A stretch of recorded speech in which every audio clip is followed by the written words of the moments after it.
दोस्तों, बिहार के चुनावों के क्या नतीजे आने वाले हैं, यह जाहिर सी बात है, मैं नहीं बता सकता।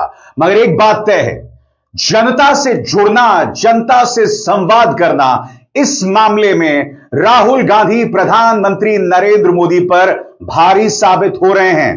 जी हां, चाहे जनता में उनके खिलाफ नारेबाजी भी हो, राहुल गांधी मुस्कान के साथ उनके साथ मिलते हैं। क्योंकि यह वीडियो जो सामने उभर कर आया है दोस्तों, वो हैरत में डालने वाला है और चिंता में डालने वाला। क्योंकि भारतीय जनता पार्टी के समर्थक जो हैं वो राहुल गांधी विरोधी नारे लगा रहे थे। जैसे कि आप जानते हैं, राहुल गांधी के खिलाफ पटना के एक पुलिस स्टेशन में एफआईआर दर्ज हो गया है, क्योंकि उन्होंने प्रधानमंत्री नरेंद्र मोदी के बारे में तू तड़ाक के अंदाज में बात किया।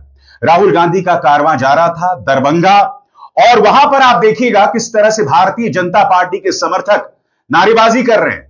राहुल गांधी आगे बढ़ते हैं, उन्हें टॉफी देते हैं और उनसे संवाद करने की कोशिश करते हैं कि बोलो, घबराओ मत। यह पूरा नजारा देखिए दोस्तों, 40 सेकंड का वीडियो है। और हां, आज के शो में हम बात करेंगे उस तिकड़ी की भी जिसने बिहार की राजनीति में तूफान लाकर रख दिया है। मगर सबसे पहले करीब 40 सेकंड का वीडियो देखिए जो मैं आपके सामने रख रहा हूं।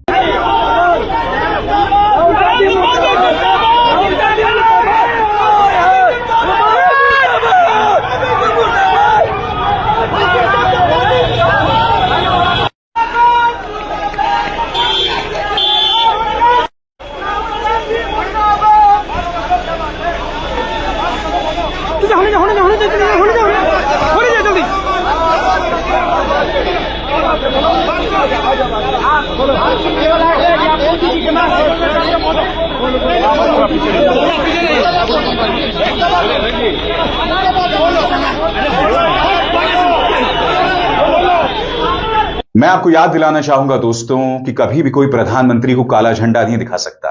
प्रधानमंत्री छोड़िए, भारतीय जनता पार्टी के किसी मुख्यमंत्री को अगर कोई काला झंडा दिखा दे तो उस पर पुलिस इतनी धाराएं लगा देती है कि आप कल्पना भी नहीं कर सकते। और यहां पर राहुल गांधी उनसे संवाद कर रहे हैं। याद कीजिएगा अभी अभी मैंने आपसे क्या कहा, यह चिंताजनक है क्योंकि यह एक सिक्योरिटी इशू भी हो सकता है। राहुल गांधी खुले में ट्रैवल कर रहे हैं, खुले में सफर कर रहे हैं, और आप जानते हैं कि भारतीय जनता पार्टी उनके खिलाफ कितना जहर उगलती है। और यहां पर राहुल गांधी उनसे बचने के बजाय उनसे बात कर रहे हैं। जैसे मैंने कहा, प्रधानमंत्री ऐसा कर भी नहीं सकते हैं। किसी ने काला झंडा दिखा दिया तो उसे इतने दिनों के लिए जेल में डाल दिया जाएगा कि आप सोच भी नहीं सकते हैं। प्रधानमंत्री छोड़िए, हेमंत बिश्व शर्मा, योगी आदित्यनाथ, मोहन यादव, नायाब सैनी, मजाले कोई उनको काला झंडा दिखा दे जैसा कि राहुल गांधी को यहां पर दिखाया गया। न सिर्फ दिखाया गया बल्कि राहुल गांधी उन्हें टॉफी दे रहे हैं, उनसे संवाद कर रहे हैं। और मुझे लगता है कि राजनीति में ऐसा ही होना चाहिए। मगर आज का दिन तिकड़ी का दिन था। जी हां, अखिलेश, तेजस्वी यादव और राहुल गांधी तीनों मैदान में, और तीनों का रोड शो, और इससे रूबरू हुई बिहार की जनता। जैसा कि आप देख सकते हैं, जबरदस्त हुजूम तीनों को देखने के लिए। और आज का हुजूम प्रियंका गांधी वाड्रा के हुजूम से भी ज्यादा है, क्योंकि अभी 2 दिन पहले प्रियंका गांधी वाड्रा वहां करीब 2 दिन थे, और आज अखिलेश यादव वहां पर पहुंचे, रोड शो में भी थे, और वहां पर उन्होंने जनसभा को भी संबोधित किया। बकौल अखिलेश यादव उन्होंने कहा कि हमने इनको अवध में साफ किया है, अब मगध में आपको साफ करना है। अवध से मतलब हाल ही में जो लोकसभा चुनाव हुए थे, आप जानते हैं कि इंडिया गठबंधन को भाजपा के मुकाबले शानदार जीत मिली थी। यही नसीहत और यही संदेश अखिलेश यादव ने दिया। सुनिए वो किस तरह से अपनी बात रख रहे हैं। हम लोगों ने मिलकर के अवध में हराया था, इस बार मगध में आपकी जिम्मेदारी है भारतीय जनता पार्टी को हराने के लिए।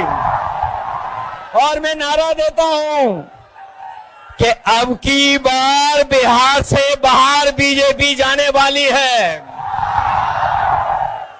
और बात वहां नहीं रुकती, उन्होंने गंभीरता से यह भी कहा कि हर गुजरते दिन के साथ आपके अधिकारों को मारा जा रहा है। आज ये वोट चोरी कर रहे हैं, फिर राशन कार्ड चोरी करेंगे, और धीरे धीरे हमारे तमाम अधिकारों को चोरी किया जाएगा।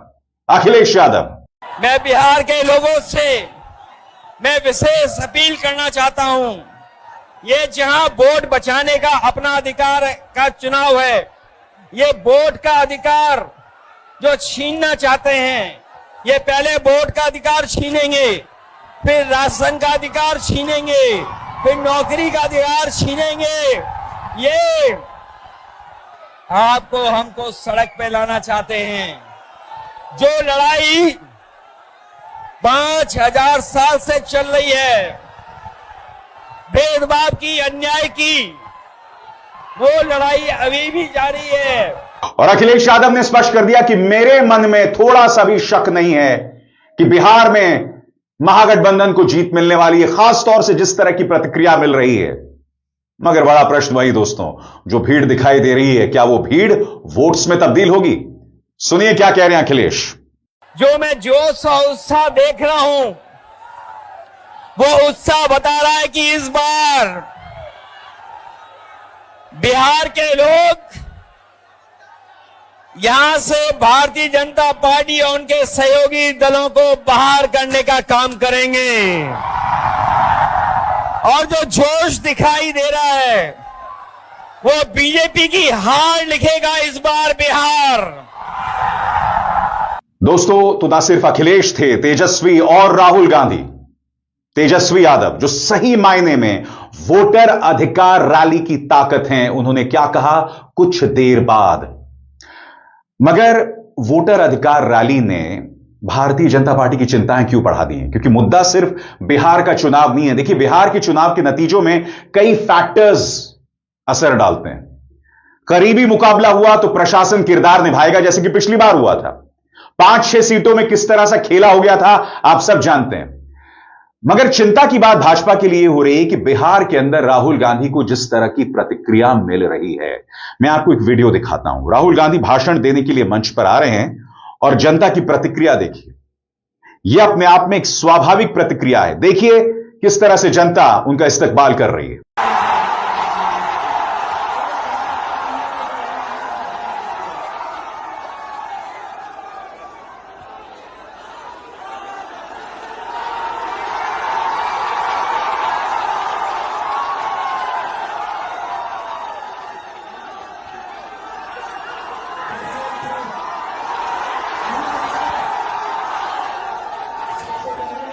और आगे बढ़ने से पहले एक जरूरी संदेश। मेरे कार्यक्रमों के लिए आप नोटिफिकेशन का इंतजार मत कीजिए। मेरे चैनल में जाइए और खुद जाकर कार्यक्रम देखिए और रहिए अपडेटेड। और हां, ज्वाइन कीजिए मेरा चैनल। देखिए यह जरूरी संदेश। स्वतंत्र और आजाद पत्रकारिता का समर्थन कीजिए। सच में मेरा साथी बनिए। बहुत आसान है दोस्तों। इस ज्वाइन बटन को दबाइए और आपके सामने आएंगे ये 3 विकल्प। इनमें से एक चुनिए और सच के इस सफर में मेरा साथी बनिए। और बात वहीं तक सीमित नहीं है दोस्तों। बच्चों के साथ राहुल गांधी का जो लिंक है और राजनीति में बहुत मायने रखता है। देखिए, एक तरफ तो होता है कि आप बेवजह बच्चों के कान खींच रहे हैं, आप गरीब बच्चों से कांटों के आगे मिलते हैं। आपको याद होगा वो तस्वीर, बैंगलोर की शायद तस्वीर थी। प्रधानमंत्री नरेंद्र मोदी गरीब के बच्चों से मिल रहे थे, मगर बीच में कांटे थे, एक कांटों की तार थी। मगर हां, जब अमीरों के बच्चों से मिलते हैं या दुनिया भर के जो नेता आते हैं उनके बच्चों से मिलते हैं तो उनके कान भी खींचेंगे, गाल भी खींचेंगे। राहुल गांधी जब बच्चों से इंटरैक्ट करते हैं ना, तो उसमें एक ईमानदारी, एक बहुत ही स्वाभाविक रवैया उनका दिखाई देता है, जो आप यहां पर लगातार देख रहे हैं। और यह अपने आप में बहुत कुछ कहता है। प्रदेश की जनता जब एक नेता को चुनती है तो वो कहीं ना कहीं उसके मन की अच्छाई को भी देखती है। राहुल गांधी जब भी बच्चों से इंटरैक्ट करते हैं, हालांकि उनके अपने बच्चे नहीं हैं प्रधानमंत्री की तरह, या फिर अपनी बहन से इंटरैक्ट करते हैं, अपनी मां से इंटरैक्ट करते हैं, तो उसमें कुछ बनावटी नहीं दिखता है। क्योंकि देखिए, आप और हम राहुल गांधी की राजनीति के बारे में जितना भी बोलते हैं, मगर बतौर इंसान इंसानी ताल्लुकात को लेकर राहुल गांधी ने हमेशा एक स्वाभाविकता, एक जेन्युइननेस का परिचय दिया है, जो इन तस्वीरों में दिखाई दे रहा है। और हां, राहुल गांधी मंच पर आते हैं और अपनी बात नहीं बोलते हैं, वोट चोरी वाली। सुनिए किस तरह से उसी बात को एक बार फिर जोरदार अंदाज में उन्होंने रखा। इन्होंने महाराष्ट्र में चुनाव चोरी किया, हरियाणा में किया, लोकसभा में किया, मगर हम बिहार का चुनाव इनको चोरी नहीं करने देंगे। बात मंजूर है? पक्का? वोट चोरी होगी बिहार में? होगी? बिल्कुल नहीं होगी। एक और वीडियो दिखाना चाहता हूं दोस्तों। समाचार एजेंसी एएनआई, जिस पर अक्सर आरोप लगता रहा है कि वो भारतीय जनता पार्टी के पक्ष में चीजें करती हैं, यह वीडियो अपने आप में बहुत कुछ कहता है। एएनआई उनसे बातचीत करना चाहती है, मगर राहुल गांधी उनका माइक खींचकर कहते हैं वोट चोर गद्दी छोड़। यह वीडियो अपने आप में बहुत कुछ है, क्योंकि इस वीडियो को किसी और ने नहीं, पार्टी की प्रवक्ता सुप्रिया श्रीनेत ने पेश किया, जिससे पता चलता है कि कांग्रेस इसे कितनी अहमियत दे रही है, कितनी तरजीह दे रही है। वीडियो देखिए साहब। चोर गद्दी चोर, वोट चोर, वोट चोर। तो जैसे मैंने कहा, वोटर अधिकार रैली के बाद राहुल गांधी एक कदम और आगे जा रहे हैं। और कैसे, मैं आपको बताता हूं। राहुल गांधी जो राजनीति कर रहे हैं ना, उस पर वो बिल्कुल भी क्षमा याचना वाले मूड में नहीं है। वो उग्र अंदाज में, कई बार वो कुछ लक्ष्मण रेखाओं को पार कर देते हैं। मगर जैसे मैंने कहा, तू तड़ाक जरूर करते हैं, जो उन्हें नहीं करना चाहिए, जो मैंने बार बार अपने मंच पर कहा है। मगर हां, वो उन भाजपा नेताओं की तरह नहीं है जो मां बहन की गालियां देते हैं, जो किसी की पत्नी को 50 करोड़ की गर्लफ्रेंड बताते हैं, कांग्रेस की विधवा कहते हैं, या जर्सी काऊ कहते हैं, या डिसलेक्सिया के बच्चों का मजाक बनाते हैं। कम से कम राहुल गांधी ये नहीं करते हैं। वो साफ दिखाई देता है ये उनके चरित्र में और उनकी परवरिश में नहीं है। मगर यकीनन राहुल गांधी भी जानते हैं कि आने वाले दिनों में इस तापमान को उन्हें बनाए रखना पड़ेगा और लक्ष्मण रेखाएं पार नहीं करनी पड़ेंगी। क्योंकि होता क्या है, जब आप भाषाई मर्यादा भूलते हैं तो आपका समर्थक वो 2 कदम और जाके और वाहियात हरकतें करता है। इसीलिए बहुत जरूरी हो जाता है, चाहे राहुल हो, तेजस्वी हो, अखिलेश, आपका जो आचरण हो उस पर एक भी दाग ना हो, उस पर एक भी सवाल ना हो। आप जो कहेंगे, आपका जो समर्थक उससे 2 कदम आगे जाकर कहेगा। मगर भाजपा में तो उल्टा ही है। भाजपा में नेता पहले ही खराब बोलों का इस्तेमाल करता है, गाली गलौज करता है। इसकी ढेरों मिसाल मैंने आपके सामने अपने मंच पर दिखाई है। अब कल्पना कीजिए कि उनका अपना समर्थक कितने आगे जाता होगा, और यह दिखाई देता है, बार बार दिखाई देता है। बहरहाल, जैसे मैंने बोला, ताकत इस पूरे आयोजन के पीछे तेजस्वी यादव। और एक बार फिर जब उन्होंने ऐलान किया वोट चोर गद्दी छोड़, तो देखिए जनता उसका किस तरह से स्वागत कर रही है, किस तरह की प्रतिक्रिया दे रही है। सुना जाए।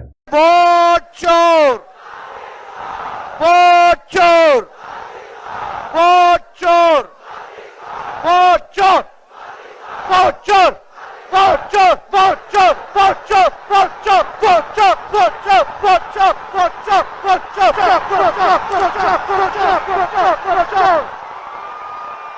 दोस्तों, जैसे मैंने कहा ना, हम नहीं जानते कि परिणाम क्या आएंगे। हालांकि गोदी मीडिया ने अभी से बताना शुरू कर दिया कि एनडीए को 136 से 140 सीटें मिलेंगी। मैं फिर आपसे सवाल पूछना चाहता हूं, नतीजे अभी नहीं आए हैं, मगर अभी से एक तरफा चुनाव बताया जा रहा है। सबसे बड़ी बात, पिछली बार जब चुनाव हुआ था, आरजेडी सिंगल लार्जेस्ट पार्टी थी। तेजस्वी की लोकप्रियता पिछले 5 सालों में बढ़ी ही है, कम नहीं हुई है, लगातार बढ़ी है। राहुल गांधी उग्र हैं। मैं फिर आपसे पूछना चाहता हूं, पिछले चुनावों में तेजस्वी आखिरी 2 महीनों में उतरे थे, राहुल गांधी गायब थे, फिर भी हार जीत का अंतर ज्यादा नहीं था। आरजेडी नंबर 1 पार्टी थी। फिर भी ये जो चुनावी सर्वे आ रहे हैं, क्या वो सही हैं? या ऐसा तो नहीं कि गोदी मीडिया को कुछ ऐसा पता हो, सर्वे करने वालों को ऐसा कुछ पता हो जो हमें फिर नवंबर में दिखाई देगा, इसीलिए अभी से भविष्यवाणी की जा रही है? क्योंकि देखिए हो क्या रहा है, चुनाव आयोग पक्षपाती है, इसमें 2 राय नहीं है। मैंने बार बार प्रमाणित किया है। प्रशासन भाजपा की तरफ झुका हुआ है, इसमें 2 राय नहीं है। अब इन सब के होते हुए पहले से ही भाजपा को या एनडीए को एडवांटेज है, बढ़त हासिल है। ठीक, अब जमीन पर कुछ और ही माहौल दिख रहा है।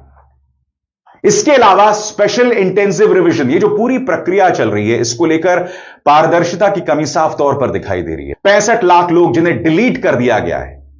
रिपोर्टर्स कलेक्टिव रोज रिपोर्ट कर रहा है कि किस तरह से इस पूरी